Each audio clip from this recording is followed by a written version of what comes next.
The pendulum of war had come to rest. The armies halted. Around the campfires, men were too weary to talk much, but they could wonder, which way would they march tomorrow?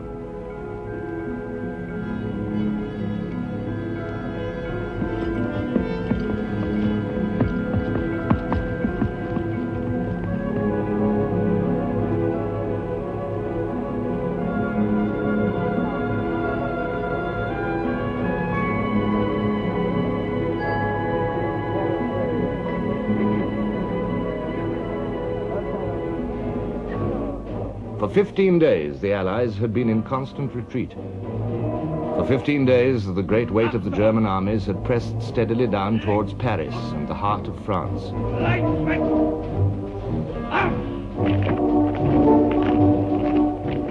By September the 5th, they were less than 20 miles from the capital. Would Paris fall? Hope waned, and time was running out. Yet one man preserved his hope and made his will prevail. At the headquarters of the Allied armies, General Joffre perceived that a significant change had taken place. The situation was impressive. Our front formed the arc of a vast circle enveloping the enemy.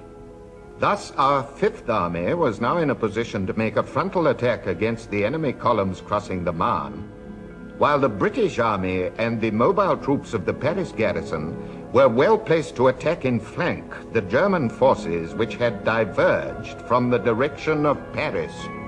This was the moment of decision, the moment that Joffre had been waiting for.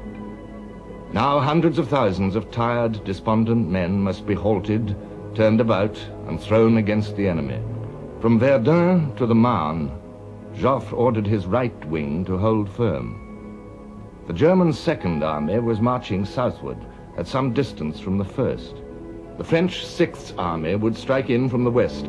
As von Kluck turned to meet this threat, the French Fifth Army and the BEF could march upon the gap in the German line.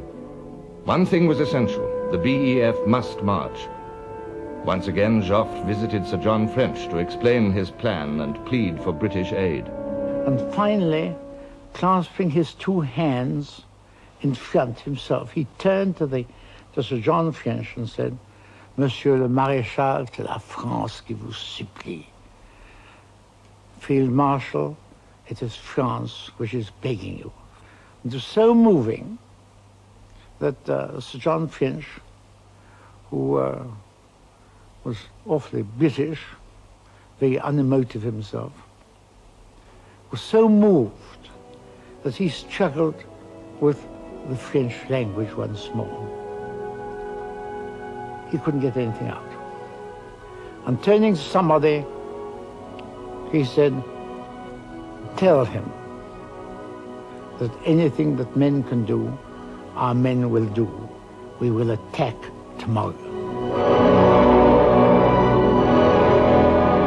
The word began to filter down the line that we were on the move in the reverse direction. At first we found it difficult to believe, but sure enough, we soon found ourselves recrossing the Marne, and we were on the advance again.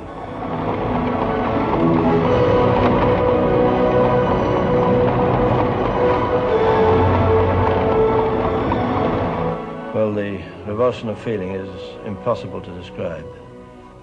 From being tired, worn out, demoralized creatures, we became what we were intended to be, trained soldiers with the enemy in view, and off we went. The happiest day of my life. We marched towards the rising sun, wrote a British officer. It was September the 6th, 1914.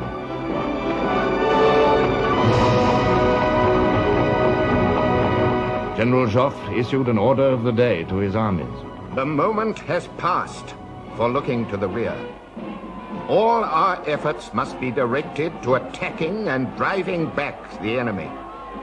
Troops who can advance no further must at any price hold on to the ground they have conquered and die on the spot rather than give way.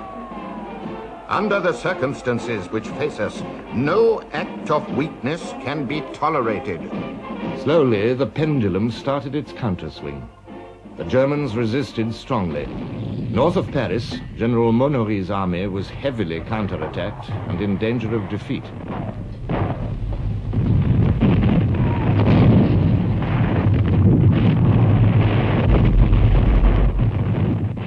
General Gallieni, military governor of Paris, rushed forward reinforcements in taxicabs, the taxis of the Marne.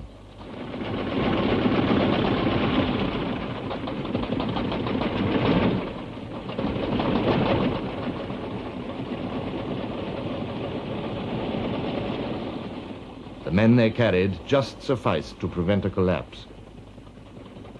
But the center was the vital area.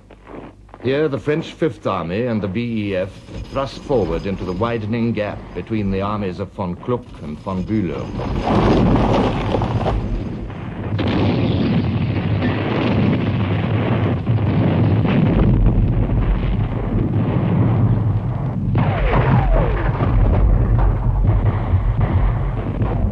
Reluctantly at first, but each day more certainly, the Germans gave way. On September the 11th, Joffre telegraphed to the Minister of War, "The Battle of the Marne is an incontestable victory for us."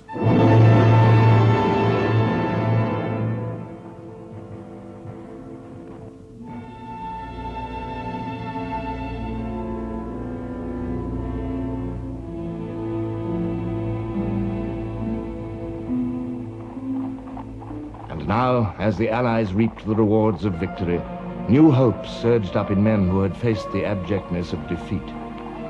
Could the Germans be hustled back to the frontier, out of the rich provinces of France which they had overrun? Could the Allies stage a swift and shattering pursuit, back to the Rhine in 3 weeks, perhaps? Optimism spread its wings. General Sir Henry Wilson compared notes with an officer of Joffre's staff. Berthelot asked me when I thought we should cross into Germany. And I replied that unless we made some serious blunder, we ought to be at Elsenborn in 4 weeks. He thought 3 weeks. Vitesse, vitesse, urged General Foch. En avant, soldats, pour la France, cried General Franchet d'Espèrey. But General Haig, commanding the British First Corps, remarked, "I thought our movements very slow today, in view of the fact that the enemy is on the run." The movements were too slow. Broken bridges, tiredness, overcaution, brave fighting by German rearguards, all combined to slow the Allied advance. On September the 13th, Haig's corps reached the River Aisne and pushed up along the wooded spurs of the Chemin des Dames ridge, the Ladies' Road, running along the heights beside the river from Soissons. They were just 2 hours too late. A German army corps, released by the fall of Maubeuge, marched 40 miles in 24 hours, with a quarter of its infantry falling out on the way, and arrived in the nick of time to block the British advance. The Germans dug in hastily along the Chemin des Dames ridge. The British were unable to dislodge them and dug in also. The French did the same in their turn. The beginnings of trench warfare were now seen. On September the 16th, Joffre told his army commanders, "It seems as if the enemy is once more going to accept battle in prepared positions north of the Aisne. In consequence, it is no longer a question of pursuit, but of methodical attack."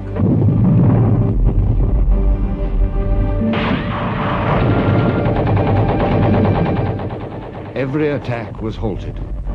The Germans counterattacked to throw the Allies into the Aisne.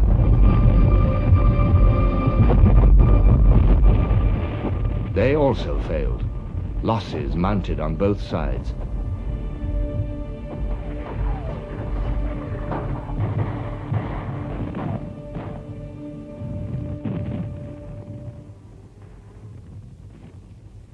At the end of the month, General Haig said, "In front of this corps and for many miles on either side, affairs have reached a deadlock, and no decision seems possible in this area.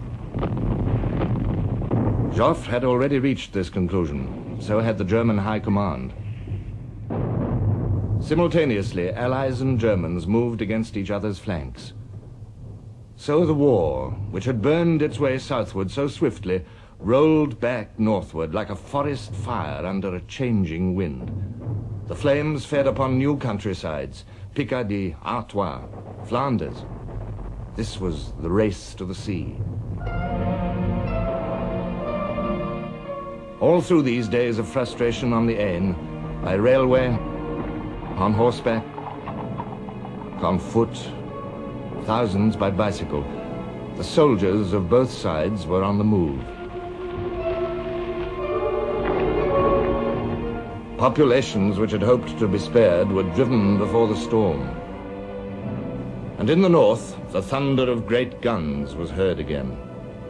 On September the 28th, the Germans began a violent bombardment of the outer forts of Antwerp. The King of the Belgians, with his army and his government, had taken refuge in this great port. Antwerp was heavily defended by rings of powerful forts, with some 150,000 Belgian soldiers inside them. On October the 1st, the London Times said, "We do not think that there is any need to worry about Antwerp." But the next day, the British government heard that the Belgian army was proposing to abandon the city. The news, says Sir Winston Churchill, seemed not only terrible, but incomprehensible. Churchill himself sped across the sea. He promised the Belgians Allied support and persuaded them to wait. Naval armored cars came up the coast from Ostend, and troops of the newly formed 7th Division, using any sort of transport they could find.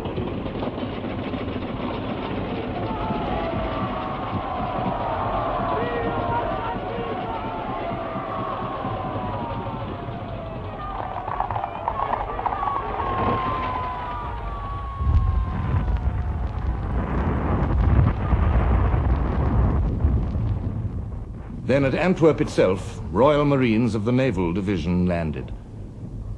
They went into the line at once and were soon under bombardment. Some shrapnel, a few high explosives, and then high in the sky, a train-like rumble and whistle, ending with an explosion in the city of Antwerp, smoke and flames. An old hand said, "Them's Howitzer shells. The bastards must be 12 miles away." At intervals all day, these train-like shells came over and burst in the city of Antwerp. Late in the afternoon, the oil tanks by the dockside were hit. We sat, watched, waited, felt hopeless and useless. For 3 days, the unequal struggle went on. But the Allies had nothing to match the heavy German howitzers which had already battered down Liège and Namur. On October the 7th, the inevitable end was in sight. The Belgian government left for Ostend, and the field army began its withdrawal down the coast. With them, once more, went the pitiful refugees, escaping as best they could, by any route they could, from the German invaders whose cruel reputation had gone before them. The future of Belgium was all in shadows now.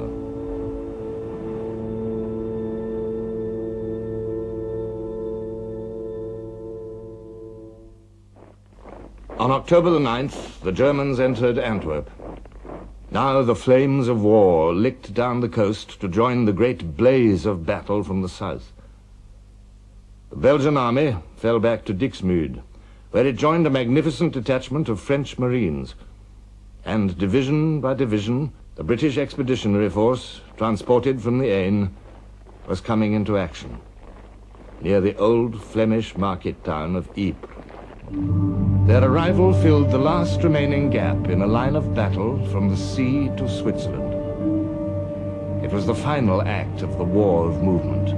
At Ypres, the last great encounter battle of the Western Front opened with glittering promise for both sides. General Foch was now in charge of all the Allied forces in the north. He was quite clear about what he had to do.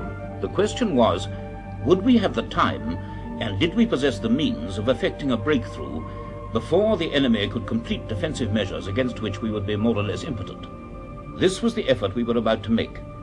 It was an attempt to exploit the last vestige of our victory on the Marne. The Germans now had a new commander. Von Moltke had failed, and now Erich von Falkenhayn had replaced him as Chief of Staff. He too was clear about his task. The Allied threat to the German right wing must be eliminated. If this at least was not done, then the drastic action against England and her sea traffic, with submarines, aeroplanes and airships, which was being prepared as a reply to England's war of starvation, was impossible. It was also questionable whether the occupied territory in northern France and western Belgium could be held. The prize, concluded Falkenhayn, was worth the stake. For both sides, the stake at Ypres consisted of everything they had.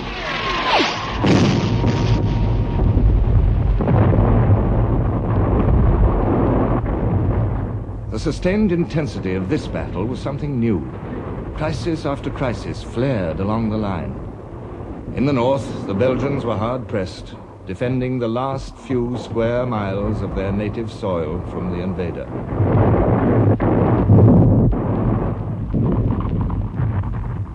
They took a terrible decision: to open the sluice gates of the river Isère and let in the sea over land which had been reclaimed by the labor of centuries. A French officer watched the result. Little by little, the soil became spongy, and the ditches began to fill. On the 29th, we could see the water rise, but it was only on the 31st that we had the impression of an entirely different landscape. Over this new landscape, veiled by a steady mist, settled a death-like silence. The Germans, too, were willing to mortgage their future. They flung into the battle divisions of young student volunteers, wildly enthusiastic, but only half-trained. They were mown down by the fire of the British regulars. The Germans called their fate the slaughter of the innocents. Veteran units also suffered heavy losses. We ran approximately 100 yards when we came under a machine gun fire which was so terrific that the losses were so staggering that we got orders to lie down and to seek shelter. Nobody dared to lift his head because the very moment the machine gunners saw any movement, they let fly. And then the British artillery opened up. And the corpses, and the heads, and the arms, and the legs flew about, and we were cut to pieces. The British Expeditionary Force, pounded by the German guns, was also cut to pieces. And these men were irreplaceable. They were Britain's only trained troops. By the time the battle was over, the old British Army was gone past recall. Its losses in this battle totaled nearly 60,000.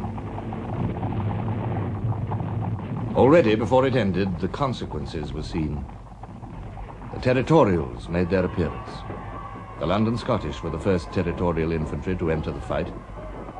They lost 60% of their numbers in their first battle. Beside them, on October the 29th, arrived the first units of the Indian Corps. The Citizen Army and the Empire were already having to replace the regulars. Regulars, Territorials, Indians, French, Belgians. The French outnumbered all the rest. Together, they beat off all the German attacks. Their own attacks failed also. Captain Rudolf Binding of the German Dragoons wrote in a letter, "The war has got stuck into a gigantic siege on both sides. The whole front is one endless fortified trench. Neither side has the force to make a decisive push." On November the 2nd, he was even gloomier. "Everyone is getting ready for a winter campaign. As far as I can judge, there is no possibility of an early finish." The thought grew upon him with all its cheerless implications. November the 8th. "We are still stuck here for perfectly good reasons. One might as well say for perfectly bad reasons." By the middle of November, his mind was made up. This business may last for a long time. The impossible was now a fact, a battle line which stretched across a continent. There were no flanks to turn, only the curves and convolutions of the rough trenches in which the million-strong armies crouched and waited. Nothing like it had ever been seen before.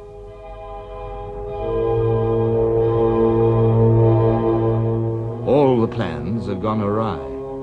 All the careful preparation of Germany, all the brave improvisation of the Allies, all the heroism of the soldiers had produced stalemate.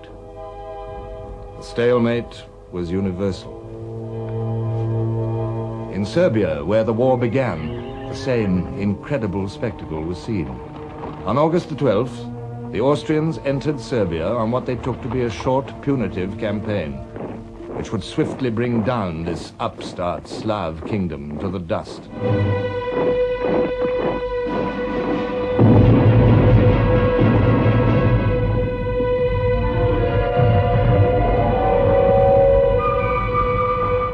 To the world's astonishment, the Austrian invasion was at once repelled.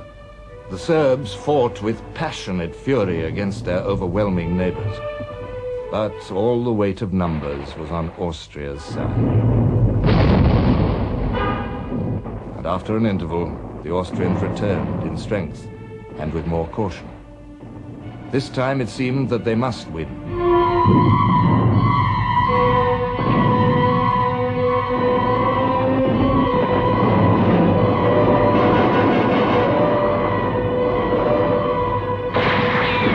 On December the 2nd, they entered Belgrade for the second time. Easy enough. Belgrade was right on the border. But once again, the Serbs made a remarkable rally. By the 15th, the Austrians were out of Belgrade again, and Serbia was cleared of the invaders. The campaign had been brutal and bloody. The Austrians lost 227,000 men, more than half the numbers of their invading forces. This was a war of Austria's making, but Austria was out of luck. The great bulk of the Austrian armies marched to meet the Russians, marched with enthusiasm, believing in the strength of their German allies. Less than 50% of these men were Austrians and Hungarians. The rest, mostly Slavs, had little desire to fight for the Habsburg Empire. Many of these soldiers knew no more German than the 80 basic army words of command. Yet the German victory of Tannenberg in August lent the Austrians hope. Their commander-in-chief, Field Marshal Konrad von Hötzendorf, had visions of a Tannenberg of his own against the Russian southern group of armies. On September the 6th, the main bodies of the Russians and Austrians met around the town of Lemberg. There was bitter fighting.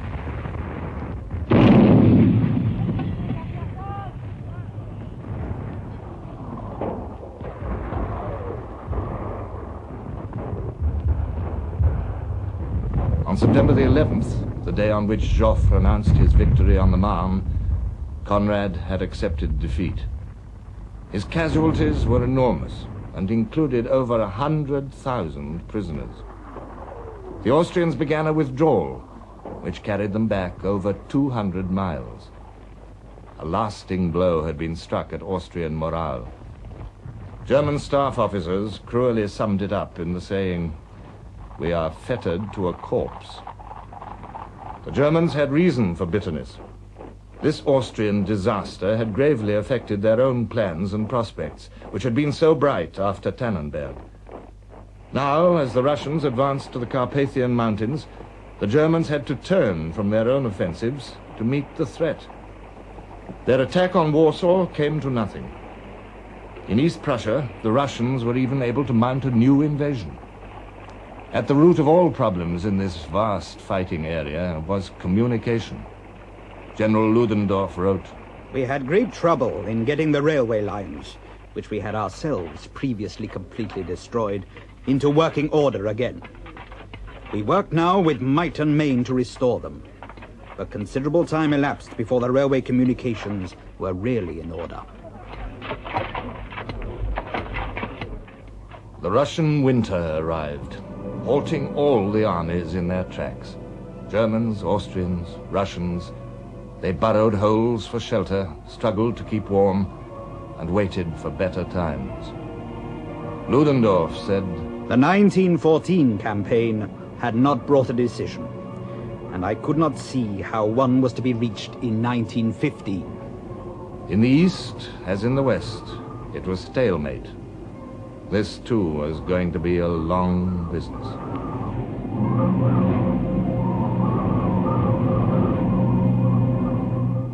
As the weeks slid into months and the months drew towards the ending of the year, the shocked nations recognized that this war would not be over by Christmas.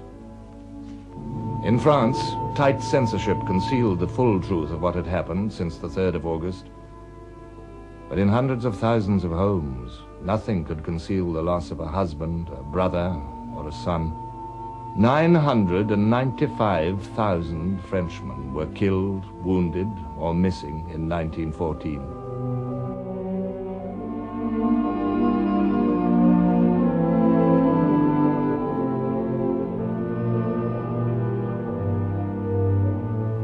Russia's losses had been even greater than the French, and with them, disturbing signs of internal rottenness had appeared. The Russian soldiers had displayed unbelievable devotion, patience, and tenacity. Too often their courage was brought to nothing by blunders, corruption, and heartbreaking shortages. Yet, at the end of the year, the Tsar's illusions lingered on. My dear army, have already given such proofs of valor that victory can't fail us now.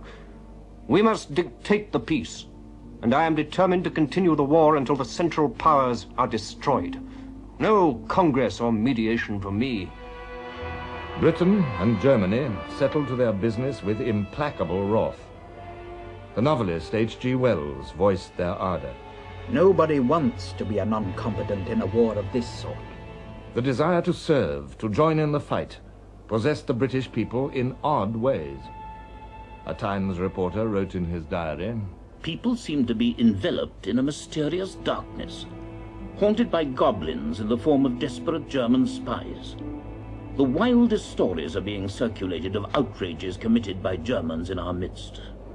Fear of spies and fear of invasion produced hysteria, which turned venomously against Germans and Austrians living in Britain, or against their suspected sympathizers.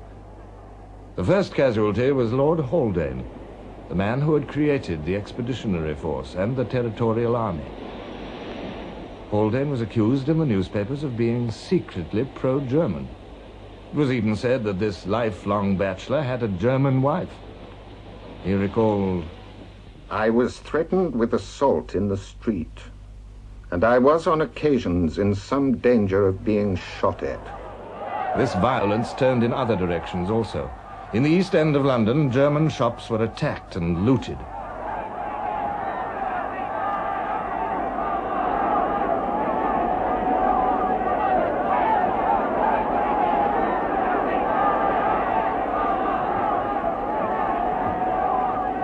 Driven by popular pressure, the government unwillingly rounded up aliens in Britain. The historian F.S. Oliver recorded, "One of my friends has given away her dachshunds, lest they should lead her to be suspected of spying." In October, the agitation reached its climax with a campaign against the First Sea Lord, Prince Louis of Battenberg, who, with Winston Churchill, had been responsible for the concentration of the Grand Fleet before war even broke out. The journal John Bull wrote, "Blood is said to be thicker than water, and we doubt whether all the water in the North Sea could obliterate the blood ties between the Battenbergs and the Hohenzollerns when it comes to a question of a life-and-death struggle between Germany and ourselves." On October the 30th, Prince Louis resigned. But all these preoccupations were very remote from the urgent needs of the Expeditionary Force. On August the 7th, the Prime Minister requested Parliament to sanction an increase of the army by 500,000 men. The response was immediate and impressive.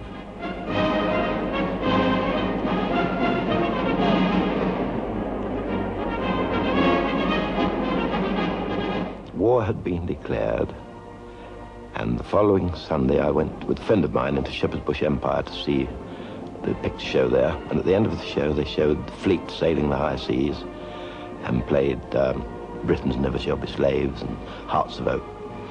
And you know, one feels that little shiver run up their back and you know you've got to do something. I was just turned 17 at the time. And on the Monday I went up to Whitehall, knew Old Scotland Yard, and enlisted. By September the 5th, the Prime Minister announced that between 250,000 and 300,000 men had joined Kitchener's army. 2 days later, the figure was corrected. It was 439,000.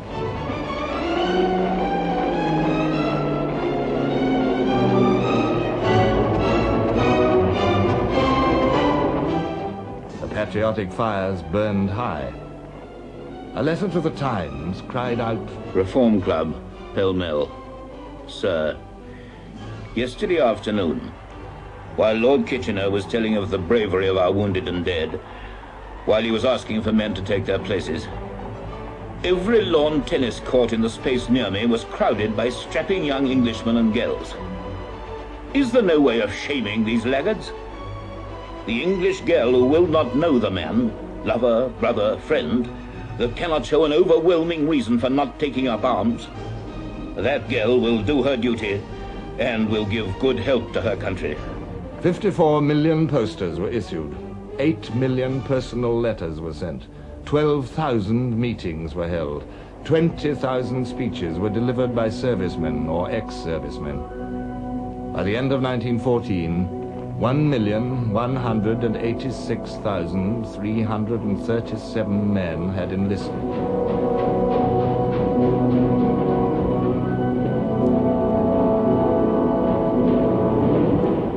And this was not all. Canada's position had been made clear long before the war. In 1910, her Prime Minister said, "When Britain is at war, Canada is at war. There is no distinction." The Canadian government offered a contingent of 25,000, but over 40,000 men came forward in less than a month. Their chronicler, Lord Beaverbrook, wrote, No mere jackbooted militarism inspired them. They sought neither the glory of conquest, nor the rape of freedom, nor the loot of sacked cities. They came forward, free men and unconstrained, with a simple resolve to lay down their lives, if need be, in defense of the empire. Their empire, too. As with Canada, so with Australia. On August the 3rd, the Australian Treasurer said, If Britain goes to her Armageddon, we will go with her. Our fate and hers, for good or ill, are as woven threads. Australia offered her navy and a contingent of 20,000. New Zealand also offered her navy and 8,000 men, a higher proportion than any other dominion. South Africa joined in. Men came from all the colonies. The martial races of India gathered at the summons of the drum. The empire was at war. This was something that Germany had not catered for. The Swedish explorer Sven Hedin, visiting Germany in October, spoke for her outraged feelings. The two Western powers of the Entente bear the responsibility for having caused the dance of death to involve the whole globe. Canadians come in their ships from America, Turcos and Senegalese Negroes from Africa, and poor Hindus and Gurkhas, bronzed by the sun of India, lie freezing in the trenches. And lastly, Australia and New Zealand are sending their contingents. And what is the purpose of such a worldwide levy of warriors? Why? Germanic culture is to be uprooted from the earth.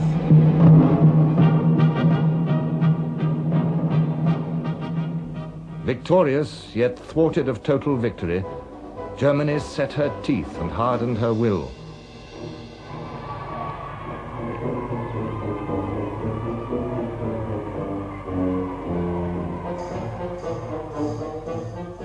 At the end of October, the president of the National Bank in Berlin told the correspondent of the New York Sun, "It is a fight between England and Germany, to the bitter end, to the last German if need be. England has wanted it, so let it be. We want no quarter from England. We shall give none. Now it is death, destruction, and annihilation for one or other of the two nations. Tell your American people that. And say the words do not come from a fanatic, but from a quiet businessman who knows the feelings of his people. Tell America not to be misled by peace talk. There is not going to be any peace. This will be a long war. In an ugly mood, the nations settled down to fight it out. In the crude trenches, men dug for shelter as deep as they dared. They learned to suffer the companionship of mud.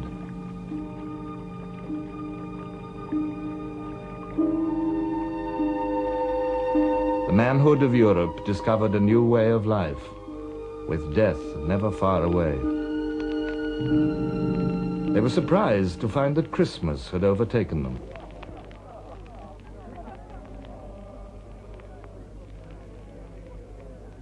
British soldiers listened with wonder as the carol, Heilige Nacht, arose from the German trenches. Here and there they saw Christmas trees go up. The next day, it was just the sort of day for peace to be declared, said one British officer. Suddenly, without a word, British and German soldiers got out of their trenches and began to walk towards each other. The whole of no man's land, as far as we could see, was grey and khaki. There they were smoking and talking, shaking hands, exchanging names and addresses after the war to write to one another. The British soldiers showed the Germans the handsome brass gift boxes which they'd received from Princess Mary, each containing tobacco and cigarettes. The Germans had pipes embossed with the head of the Crown Prince, Little Willie of the English cartoons. When the Germans started to bury some of their frozen dead, the British had another shock. The inscriptions on the crosses. They would put, the Germans, für Vaterland und Freiheit, for fatherland and freedom. And I said to a German, excuse me, but how can you be fighting for freedom? You started the war, and we are fighting for freedom. And he said, excuse me, English comrade, camarade, but we are fighting for freedom, for our country. And I say you also put, here rests in God, an unbekannter, held. Here rests in God, an unknown hero, in God. Oh yes, God is on our side, but I said he's on our side. Well, English comrade, do not let us quarrel on Christmas Day.